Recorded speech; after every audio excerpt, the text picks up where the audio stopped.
Thank you. So we'll just do a quick round of introductions.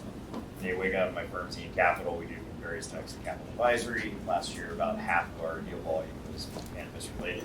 And I'll just go down quickly, let everyone give themselves a quick introduction. So Joyce. Joyce Nolly. I came here from San Francisco. I work with a group called Big Rock Partners. We originally started as a family office, and now we're a syndicate group. So we specifically focus on the overlap of food and beverage in the cannabis space. Coming into cannabis, we had a lot of investments in traditional hospitality and food tech.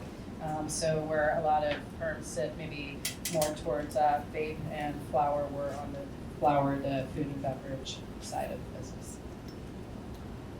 Great, thanks Joyce. My name is Tom MAZARAKIS. I'm a portfolio advisor at Salveo Capital. Salveo is a dedicated cannabis investment fund based right here in Chicago.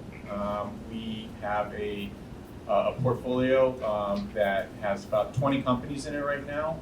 It's very well diversified across the cannabis ecosystem, as we say. So that'll include, plant touching businesses that are vertically integrated, as well as ancillary service providers, technology companies, lab testing companies, including some food and beverages businesses, which we'll talk about. And I've got my colleague Michael Gruber in the room. We are in the midst now of raising our second fund, which we've just kicked off. In terms of my background, I come from a more traditional Wall Street background. My experience was mainly at Goldman, where I started out as a consumer products analyst in the research capacity, and then migrated on to running one of their credit and equity research teams that generated investment ideas for clients as well as the firm's own traders.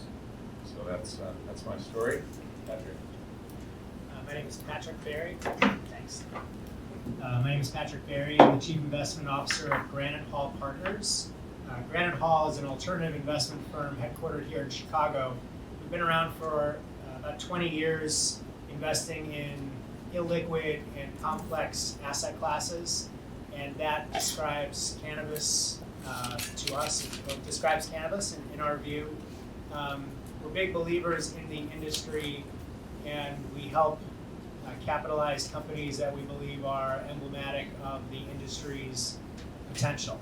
Or we help capitalize companies that we think are what we as investors and also we as consumers would like to see out 3, 4, 5, 10 years in the future.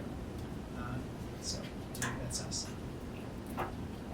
Greg Steinberg. I am CEO of Belushi Farms currently, but my cannabis started on the operations side versus the financial side. I'm the beneficiary of some of the folks on the panel and others in the room, maybe on various operating companies.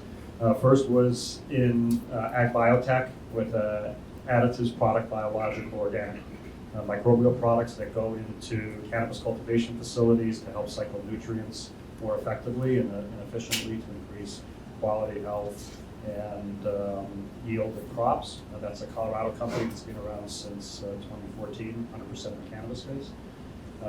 With the Belushi farm, we have a farm in Oregon.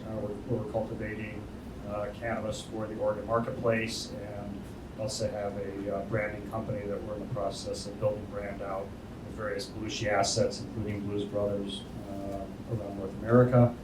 And then also involved in some other companies in the food and beverage space within the cannabis arena. And so I'll be speaking for the operations side. Great. So given that we're in Illinois, and obviously this market just came online, I think, the first year, just kind of go down quickly. Do you have any involvement, investment or involvement specifically in this market? Yeah. Well, you too. Sure. So we have two portfolio companies that are active in Illinois. One of them is PharmaCann, and one of them is MedMen. PharmaCann is one of the vertical, well, actually they're both vertical operators here in Illinois. And so yes, this has been a historic and exciting, launch to the program. And I think from our perspective, we're excited about what this means for Illinois as a market, and hopefully foreshadowing the rest of the country moving in a similar direction as here. Yeah, Illinois is off to a fantastic start. It's almost too good. The dispensaries are running out of product. So if you're here and you want to do a little field trip, you might end up waiting in line. You might find that most of the products are out of stock. There is, things are supply constrained. It may take up to a year to address that, but once we have enough cultivation in place, you're going to see Illinois, and it's going to be an over $1 billion a year state for sure. So it's we've sort of catapulted from being in the backwaters here to all of a sudden being on the front lines of a very interesting state. Salveo has 2 portfolio companies that are exposed to this market. We have a position in grassroots cannabis, which is it's probably the largest privately held multi-state operator. It's based here in Chicago. They recently announced that they are being acquired by Curaleaf, which is probably the largest publicly traded cannabis company in the U.S. So that's, Grassroots has significant exposure, throughout the state. And then we also have another portfolio company called Ascend Wellness, which is another multi-state operator that has a couple of dispensaries open right now, and also building a concentrated position in Michigan nearby. We're mostly focused on California, but what I will say there is, we are trying to look towards IP and technology that can be exported anywhere. And that California has had, the most robust medical market. Went live in 1996 with a really robust medical opportunity, and we've floundered a bit in our retail rollout. There's far less retail there than there should be, but our goal in what we're building at Big Rock is to basically, try and set forward an opportunity where so much of the mind share and the knowledge and the wherewithal from the industry for decades, and also California as the top agriculture source for everything that we're putting into our bodies in most places throughout America is extended into the cannabis space as well. So hopefully all of our brands will be in Illinois soon. And on the early part of the supply chain, if you're in the cultivation space, you went to a hydroponic grow store around Illinois, you'd find our biostimulant and biocontrol products on the shelf under the brand Mammoth. And hopefully soon you'll see some Blues Brothers products in the local dispensaries. So kind of keeping in that theme of talking about the local market, glad you brought up California. We were kind of talking about at lunch the possibility coming down the pipe of potentially interstate commerce with regards to cannabis. Can you touch on that a little bit? Yeah, sure. Can There's you guys hear us all right? there's an organization called the Craft Cannabis Alliance. Those that are really close to cannabis may have seen headlines coming out of Oregon. They had they had a very robust licensing program, similar to California.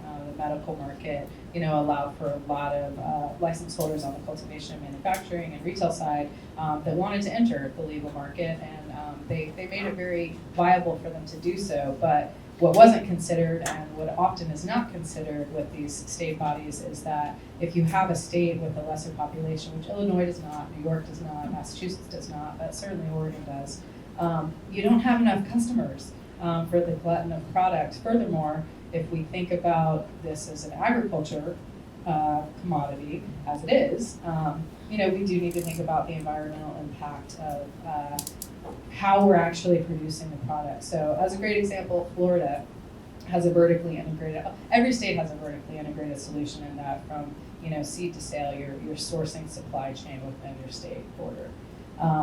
Florida, they are mostly producing indoors, and the HVAC solutions and the cost for that is something like 5 times, most other agriculture. And it's also, in terms of the heat that you need in certain climates, it doesn't actually produce great trichomes, it doesn't produce great products. So, the biggest issue in cannabis is the lack of research and education and understanding at the regulatory body to what's actually, best for us from a health perspective.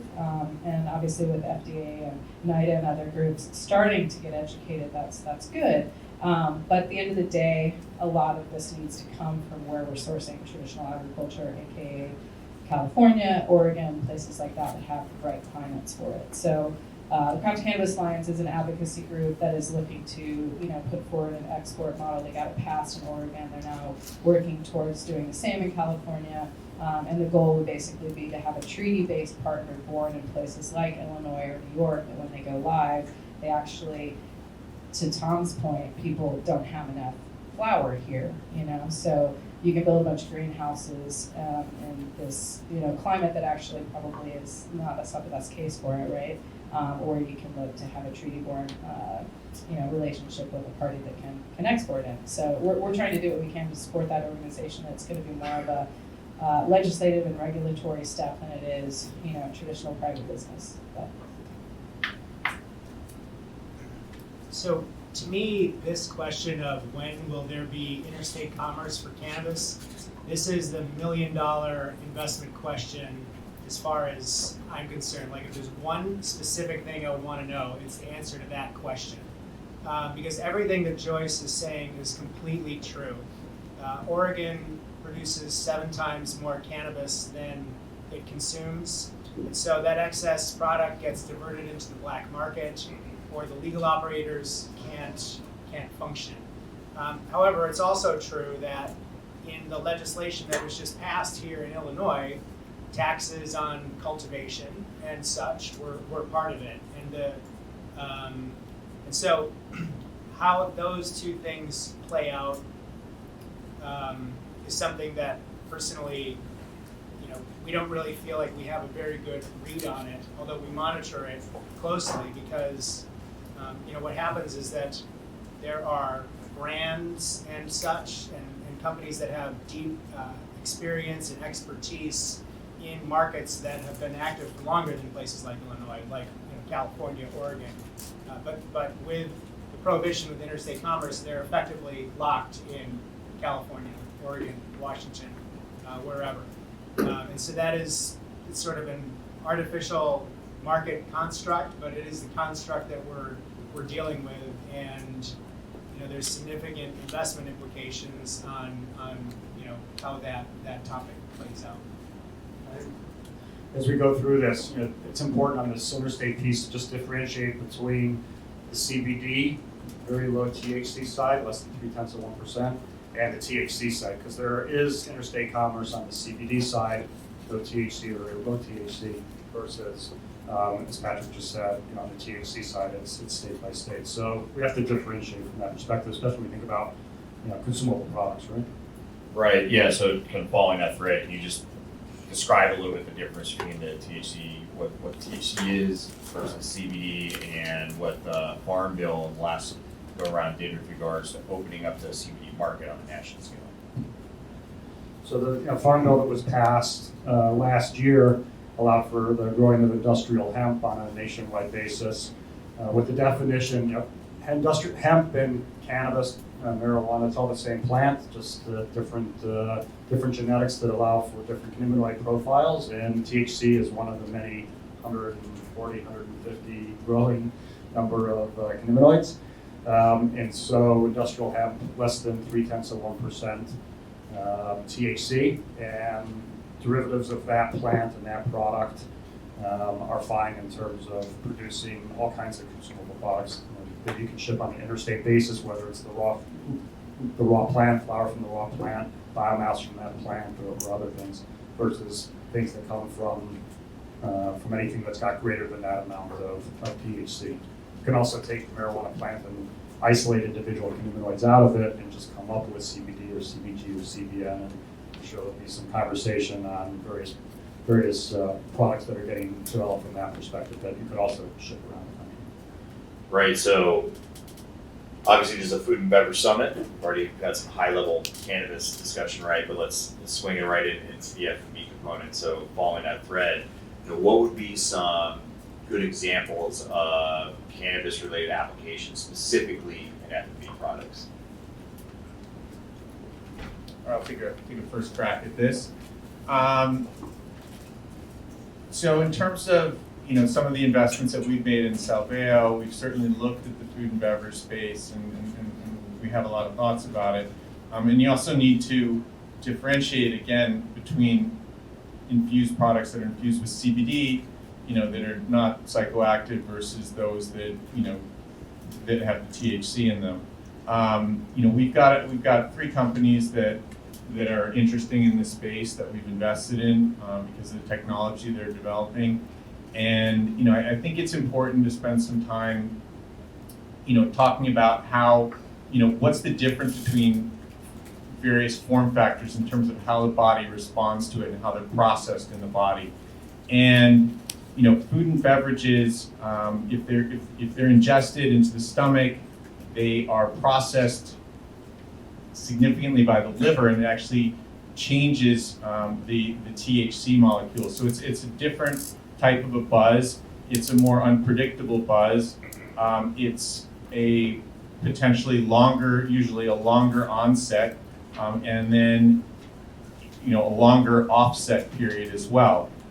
So people are trying to mitigate those effects with technology to make it a more predictable experience for the customer. So for instance, we've invested in a company called Cannabis Labs. They're based here in Chicago. They are focusing on rapid onset. They have a beverage technology, so you can have between 10 and 20 minutes sort of onset times for your beverage, and try to have it mimic a little bit more like consuming an alcoholic beverage. Not everyone wants to be impaired with THC for 5 hours for consuming 12 ounces or some quantity of liquid. So they have developed a rapid onset technology that we think is very interesting. They also have other tinctures, and there's even other novel form factors that are starting to look very interesting, and we'll probably talk more about them. But sublingual technically is part of food and beverage. These are products that are designed to be put inside your mouth, and they have your blood vessels under your tongue, the capillaries there absorb the product. And there's a lot of benefits to that versus swallowing a product and having it digest and passing through the liver pathway. So we've invested in a company called Kelsey Biotech that has a microparticle that they've developed for sublingual. There's sublingual tablets, and it's a much quicker, much more predictable. It's great for microdosing. I think that's a big theme that we'll probably talk more about. What would be a typical dosage for that? Well, they have 2.5 milligram or 5 milligram is a typical microdose. It also depends on how much is absorbed and what's called bioavailability. So certain sublingual products, if they're designed with good IP, they will have a much higher uptake by the body. So you can actually have a much greater effect with a lower dose. And these rapid onset, sounds like it comes on quicker. Does it also move out of your system faster? Yes, absolutely. So, generally within an hour and a half of a sublingual, you should be feeling very little of it. So, we think sublinguals are a very niche part of the market right now, but we think it's a very interesting and attractive area. It's convenient to carry. It's discreet. It's fast acting. It doesn't mess up your whole day. So there's a lot of positive things that we like about sublingual versus traditional gummies or other edibles. And to be specific, what you're referencing really is THC specific products, right? Yes, and I think it's more important for a THC product to have a predictable, quicker onset. If it's a CBD product, remember the effects of CBD are very subtle. there's really no impairment. So if you ingest a CBD gummy and it kicks in an hour and a half, and it lasts for 4 or 5 hours, you'll be fine. But that may not necessarily fit your use case if you're being impaired with a THC product for that amount of time. Just to add to that, I think the viewpoint is typically to automatically go to the recreational side of the conversation, right? In terms of wanting to have quick onset, go through your system quickly, have the impact just like drinking an alcoholic drink, right? You know what that impact is going to be. But there's also a lot of conversation. We start talking about where the market's going to go long term is on the medical side, the purely medicinal side of this. And in some cases, you don't want an onset that's going to come quickly and disappear quickly. You may want it to come quickly. We want it to last for a long period of time, depending on the medical condition that one's dealing with, right? And so as these technologies evolve that we're talking about, there's going to be other pieces to this that are not just based on what's the recreational impact, but what's the medicinal impact as well, and how do we think about form factors and suspension technologies and these types of things. Can you give a quick example of what medical usage like that would be, where you want a longer term effect? Well, just to add on to all of this, yeah, so to sort of back up, like, why do we care about cannabis? Historically, obviously, THC has been what's drawn us to this plant, the psychoactive element, and, akinning it to, a social experience or a relaxation experience.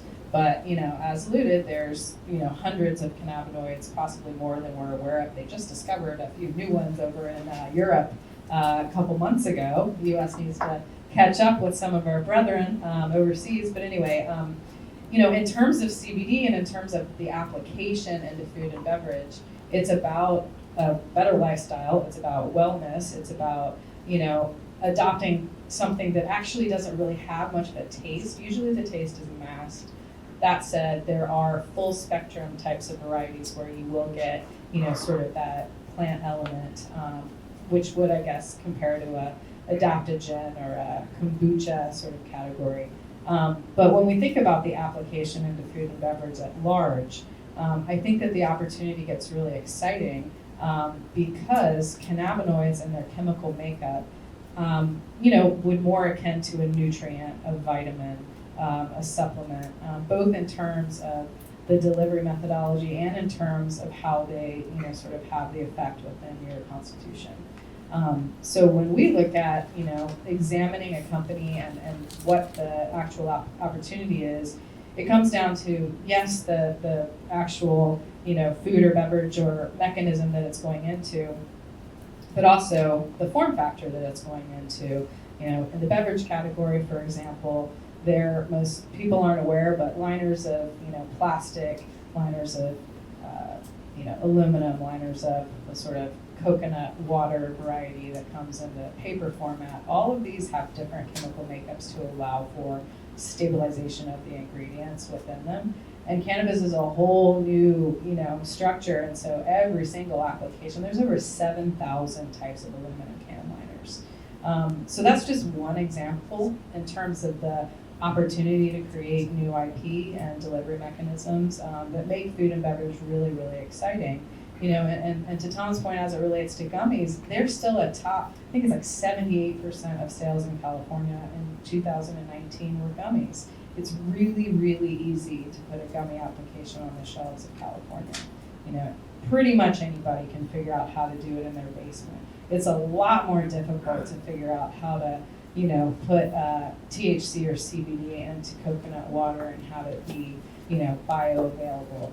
So I think there's just a lot more opportunity when we look to the food and beverage category in cannabis in particular. So, talking about that suspension, different types of suspension technologies. I believe you have some experience. I think one of your firms is investing in a firm that has doing something on the suspension side. Is that correct? Not on the suspension side, but an infused products company. Yeah, that's right. Yes. Let's talk about Coda a little bit. Yeah, please. Okay. Well, I guess broadly, in cannabis and food and beverage, this is one of the areas where the market confirmed that the illegal market confirmed that there was this market before the legal market came around, because people have been making pot brownies and experimenting with cannabis and food for longer than it's been, legal, which I think shows that the consumers want to go in that direction. I think it's a bit different when you talk about the beverage side of the industry, because in my opinion, the reason that beverage companies are getting into the business is because beverage companies and alcohol companies are losing share, or they fear losing share to cannabis companies. So to me, the food-driven part of the market is slightly more confirmed than the beverage-driven part, but I have no doubt whatsoever that in 3, 4, 5 years, there's going to be a variety of cannabis beverages that are favored by consumers, people looking out for their favorite brands, so on and so forth. And then, within that, within food and beverage, there are a whole series of kind of, just call it subcategories, where the companies are recognize segmentation of the market and are building out their strategies appropriately.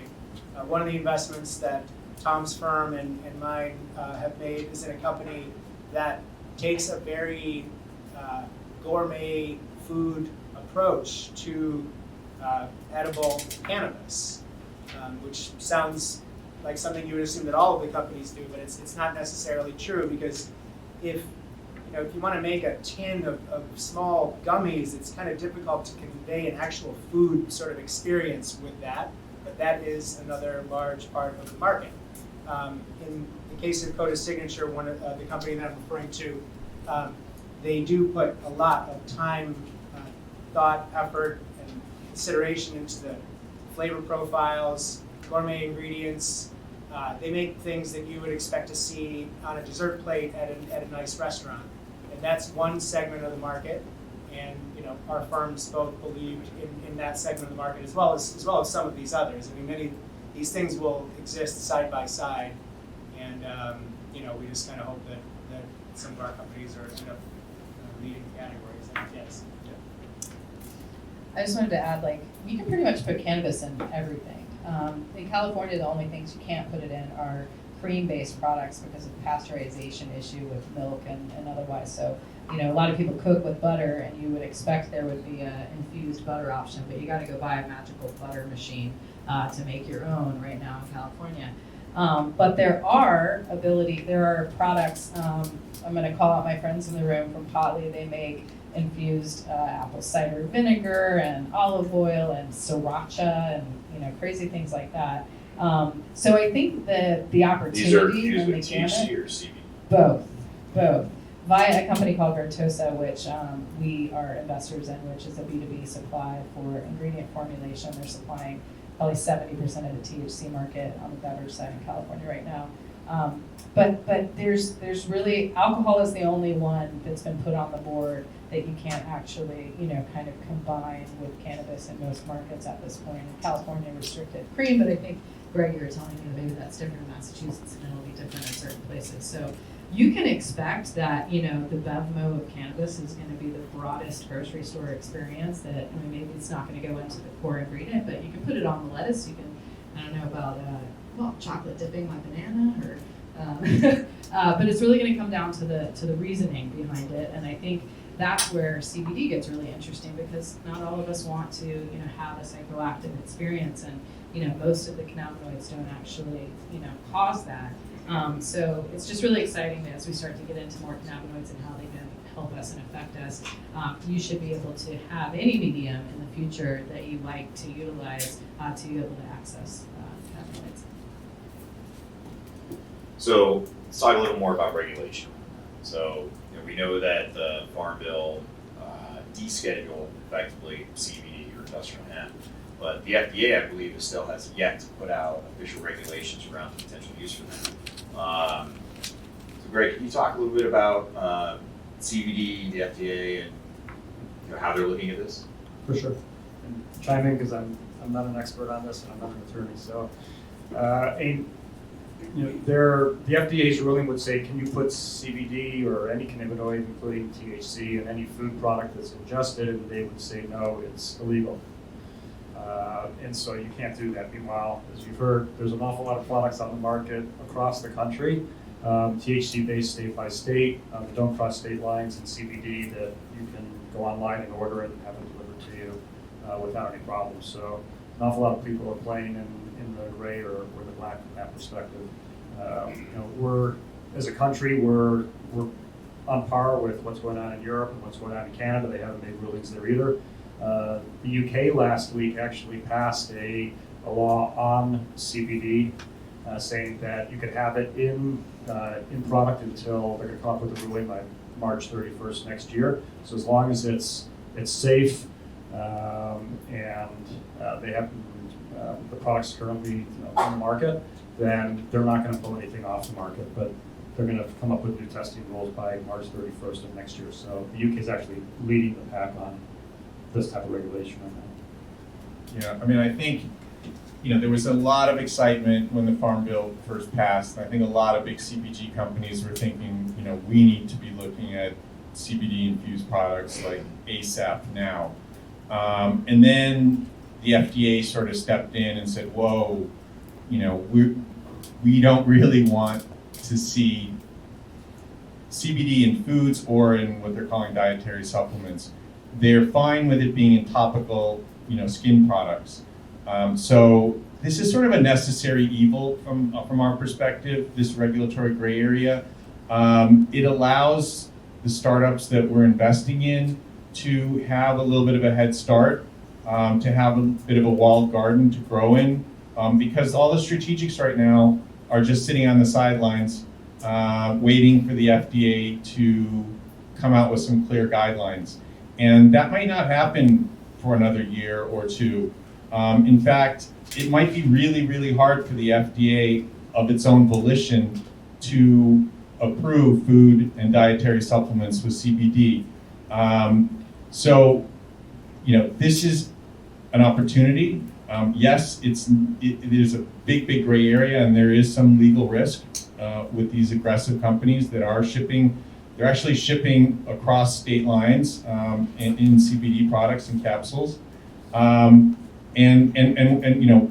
what may be the right solution is what happened in January when there was a bill called the Peterson bill that was introduced to the House of Representatives, which would, if it passes, will force the FDA to allow food and dietary supplements with CBD and force them to regulate it. And that's probably what's going to be necessary. From the lawyers I've spoken to that specialize in CBD and the FDA, they think that is really going to be the quickest pathway to allowing that, allowing CBD to be more widespread and sold. Now, do we want that to happen today? It probably suits us if it takes another year or two to allow our companies that we've invested in the CBD space to grow and not have to face competition from strategics immediately. And have them, when they do legalize it and regulate it, then they'll be, hopefully those strategics, if you have a market leading position, they'll be acquiring our companies and entering the market that way. So like any spectrum on white to black, where's that line of gray? And the companies that are shipping these products around have identified that there's definitely a lot of risk if you're making a lot of claims on your labels. And so that's what shut down a bunch of companies and got product pulled off shelves. And so that's how this, most of these companies are skirting out of just not making any claims at all on their label in terms of what that product may or may not do. Yeah, to that point, you'll mostly see the term hemp extract as opposed to CBD on a lot of products for the labeling. Yeah, I believe that you could buy hemp extract products on Amazon, but if you call that specific CBD, I don't think they carry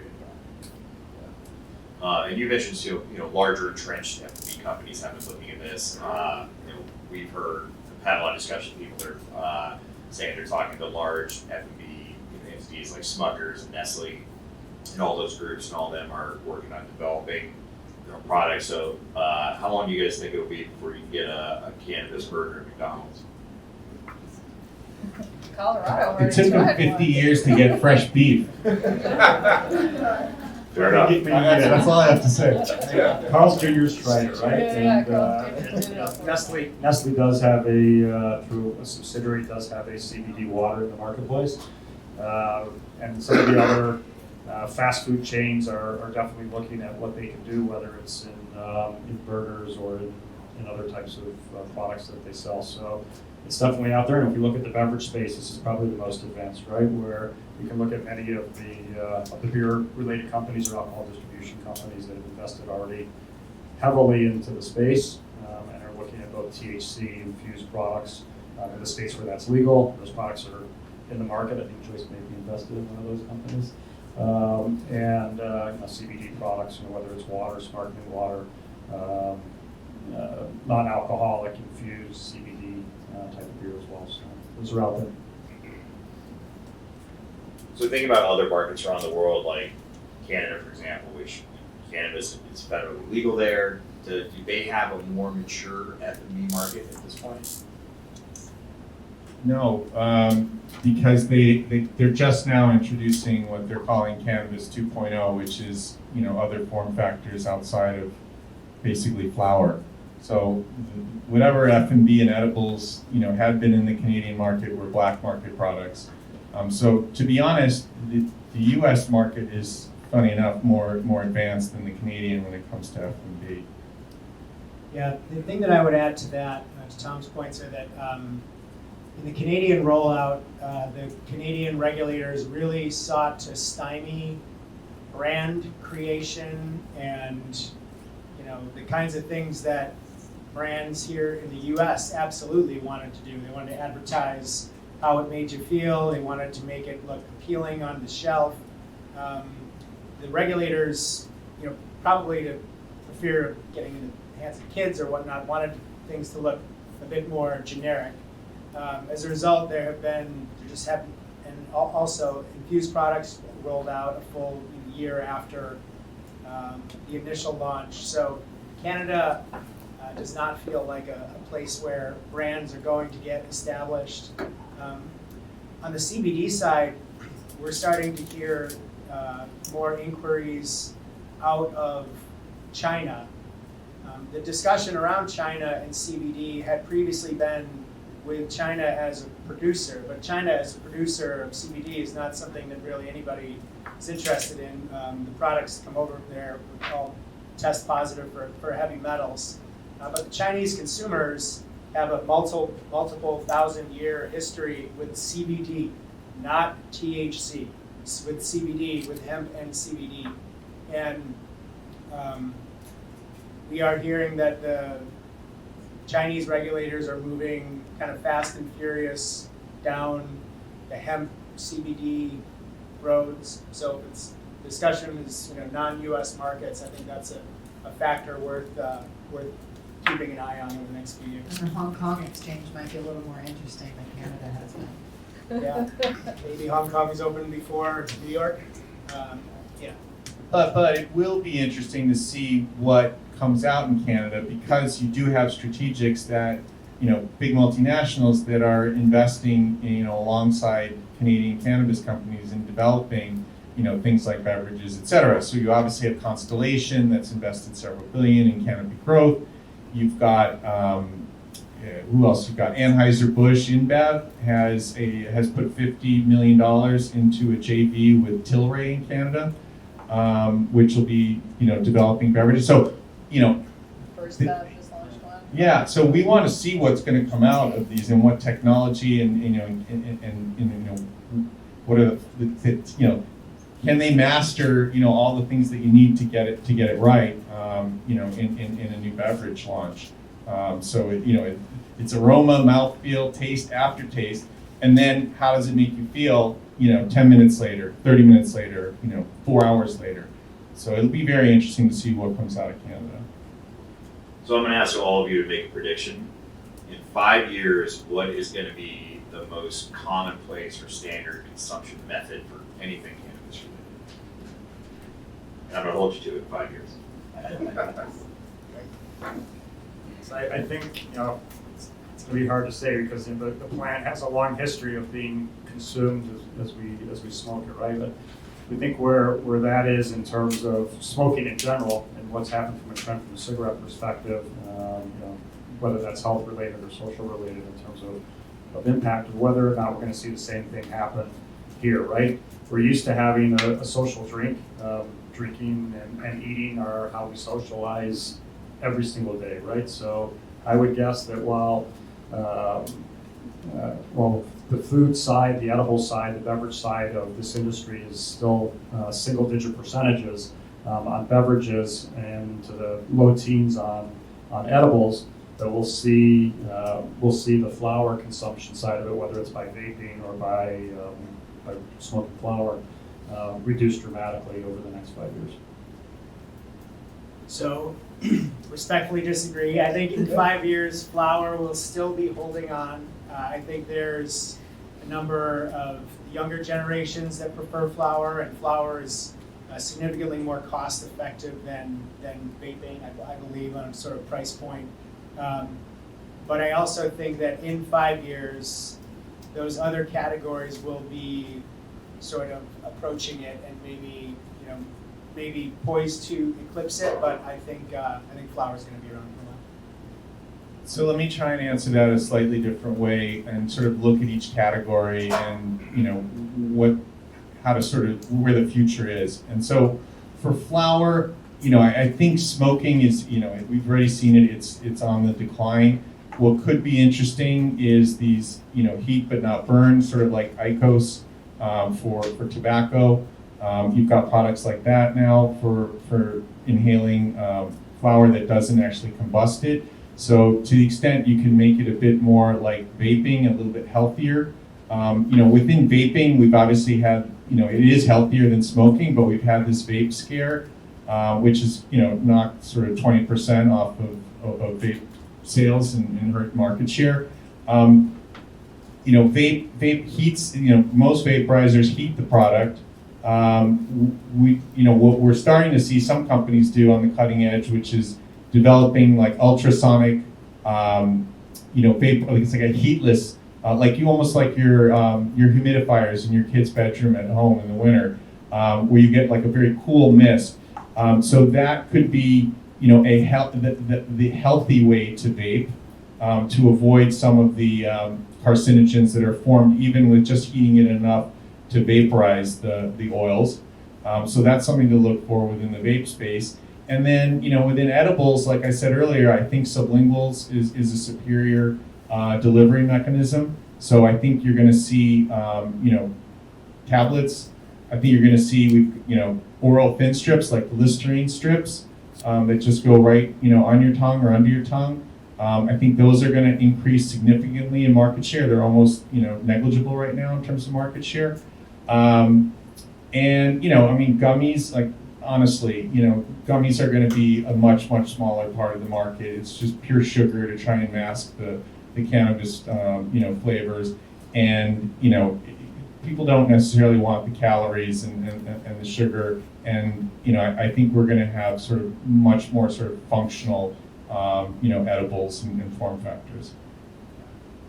I'm kind of in agreement with everyone for the most part, but I was just able to observe the 2019 numbers in California. We were about a $3 billion market in 2019. 1.3 billion was flower. 80% of the flower sales were eighths, which was staggering to me. We don't sell a lot of quarters for whatever reason. Second category was vape, about $800 million. Then behind that, edibles, with gummies occupying, like I said, close to 80%. Then behind that was pre-rolls. If you add pre-rolls and flowers together, they were far more than 50% of the market last year.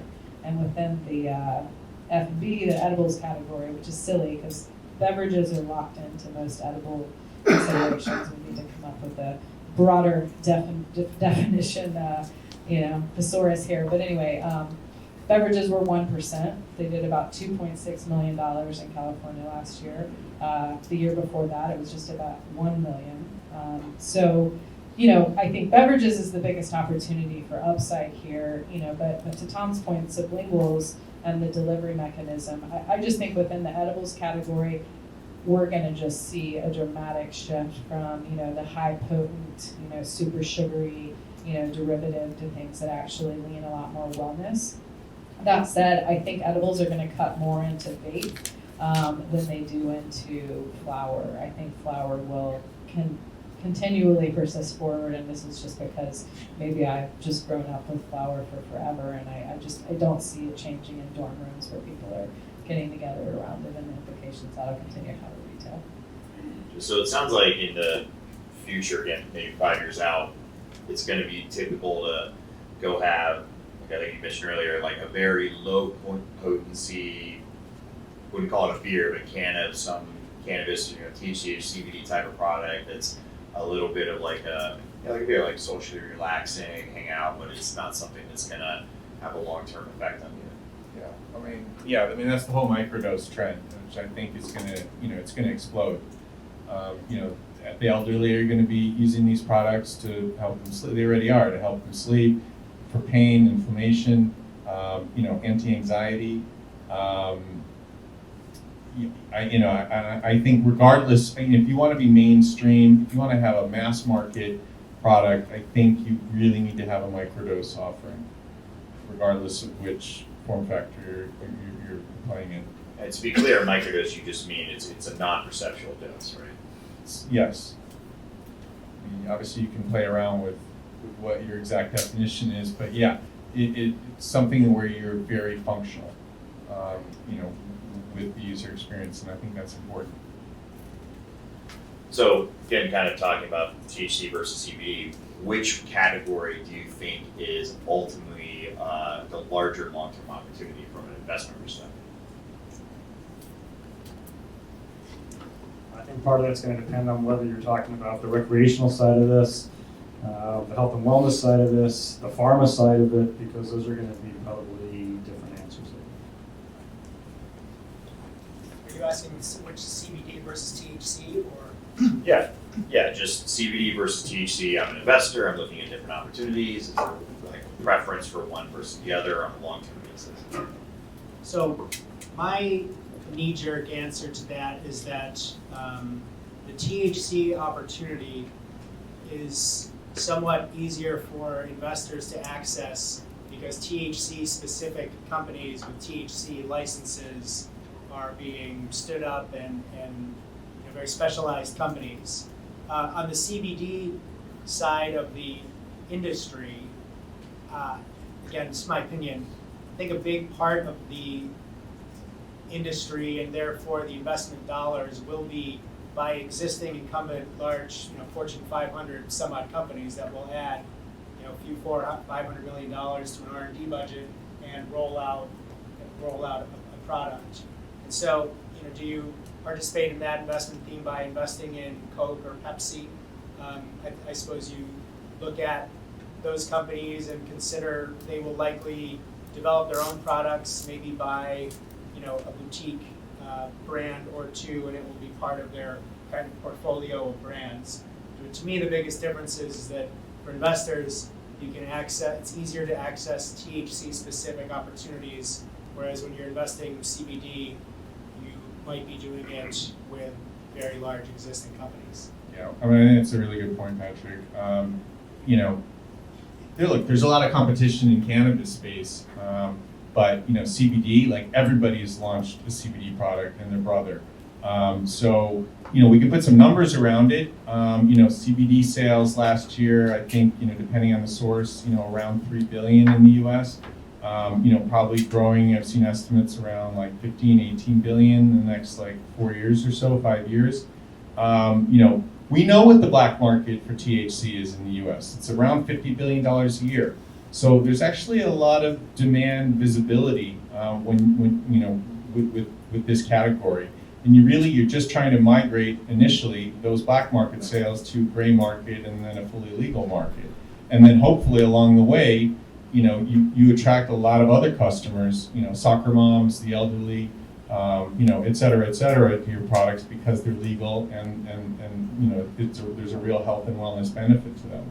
So longer term, cannabis last year in the U.S., on the THC side, it's right around $13 billion.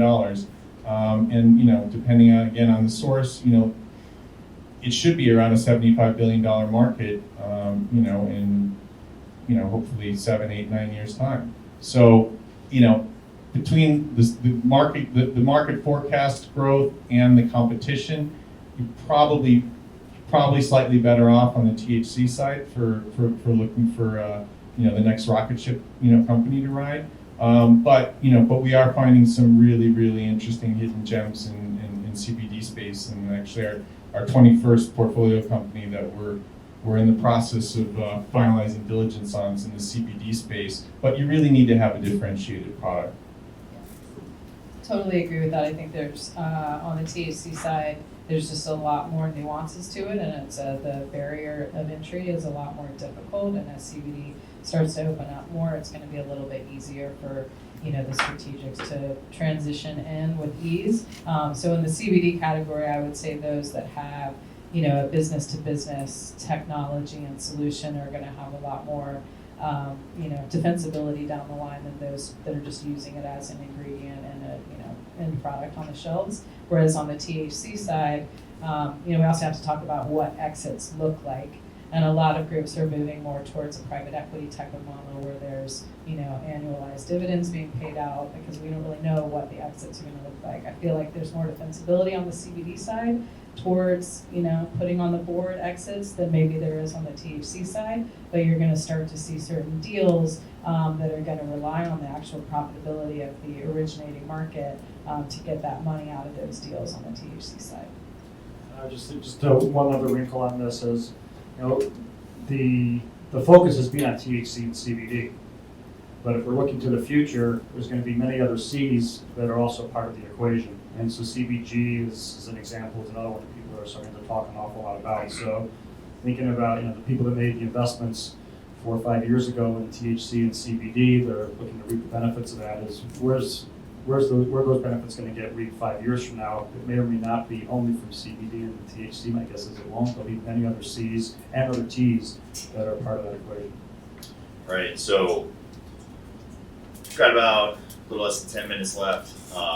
It's a couple of things. There's so many things in this topic we can talk about, but I want to make sure we have some time to have questions from the audience. So before we get into audience questions, just very quickly, this is Opus, right? So I want to make sure that we touch on the status of the capital markets around cannabis. Obviously, there's a lot of press about where the markets are up and down.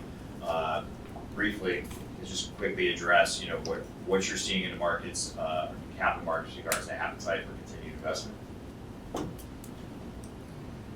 So what we are seeing is cannabis investors are continuing to raise their standards and expectations for cannabis companies. I think this would apply to CBD investments also, pretty much anything in this category.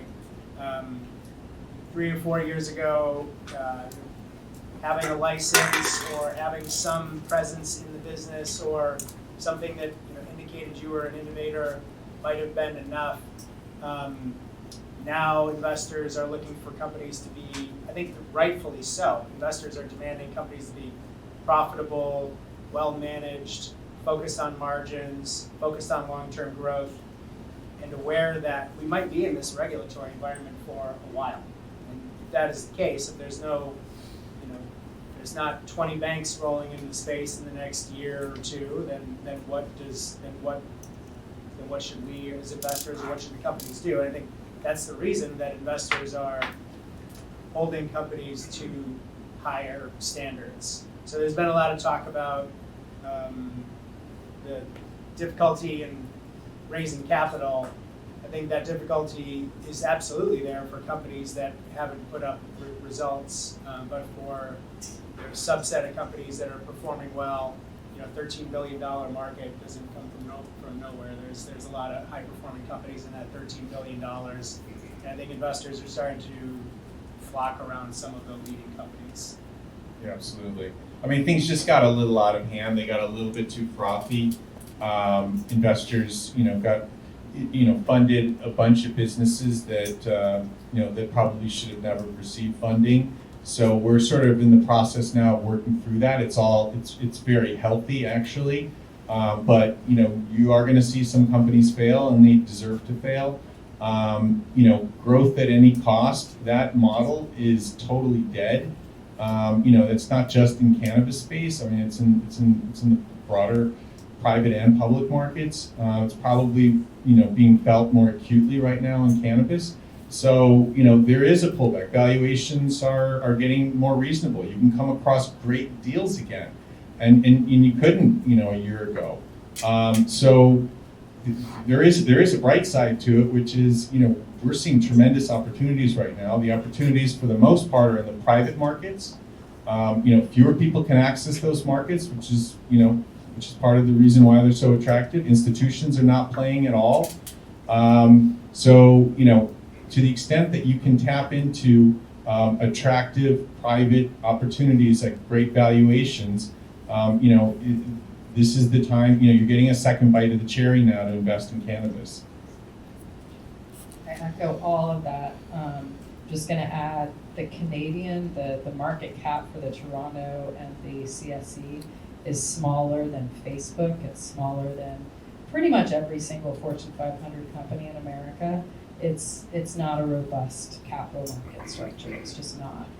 So Canada, you know, created a good opportunity for, well, Toronto Exchange and the CSE created good opportunity for the folks that work there and for certain companies to capitalize. But, you know, at the end of the day, this was a lot of, you were piecing together companies that had never shared supply chain, that had never shared a consumer base, and it was kind of set up to fail. So it's really unfortunate that, you know, a lot of us could go on to our Schwab and Fidelity accounts, and, you know, it was pretty easy to grab this juicy thing, but just, you know, be aware that individual stock trading, you know, it comes with a ton of risk. And I actually think there's a lot more defensibility, to Tom's point, in the private direction, as long as you diligence it and work alongside, you know, one of the capital groups like ours to come into a deal with, you know, a lot of diligence behind it.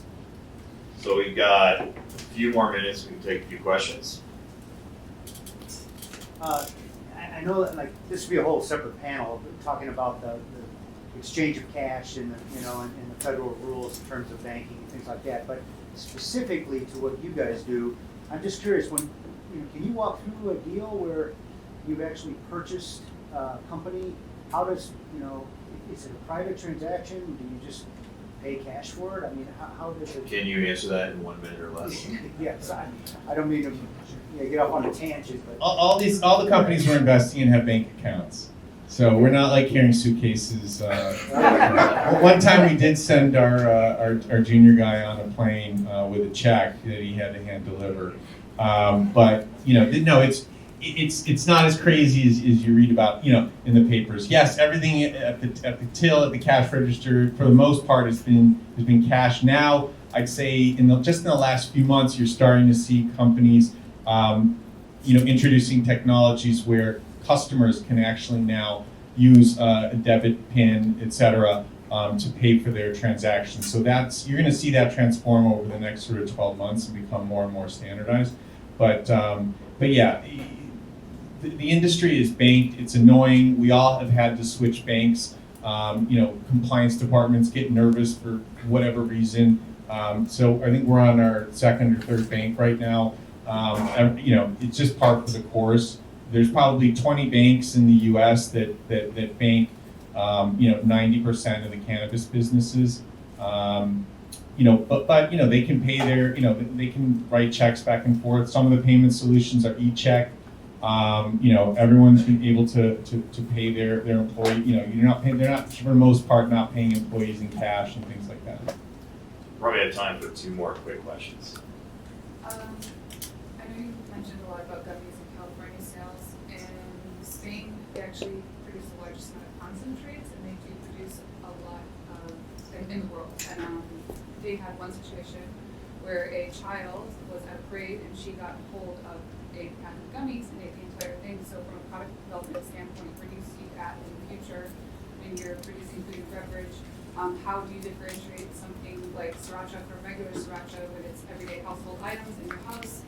There's a lot more people than people of the age of 18 or 21 who are in the environment. So how do you see from a product development standpoint how that will change our market when that does happen? Totally. I mean, I don't know many 6-year-olds that eat a lot of sriracha, but I think part of it comes down to. I mean, I your point is well taken.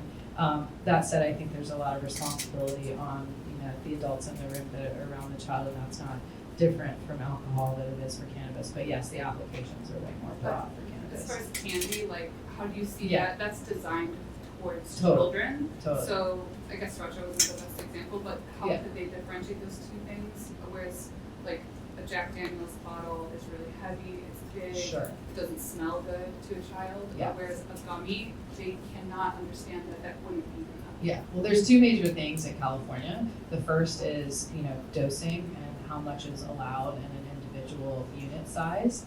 And I think, the microdosing derivative is really important. And then secondly, the packaging component, so childproofing. But that said, once you open up a lot of these packages, you've sort of taken the childproof layer out of the package. So therein lies an opportunity for the packaging companies to try and figure out, varied ways to, make it inaccessible to minors. But I think at the end of the day, it's also about ensuring that access moves away from the black market and into places that only adults can enter, and then it falls to the responsibility of said adults to make sure that those kids don't have access to it. Hopefully, frankly, the brainwave thing starts at 25, so a lot of groups have stated we should raise the age of access to cannabis to 25. I don't necessarily agree with that per se, but certainly the limitations for adults to access these products.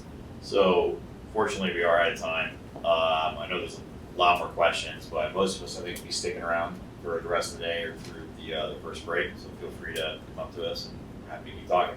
Thanks, guys.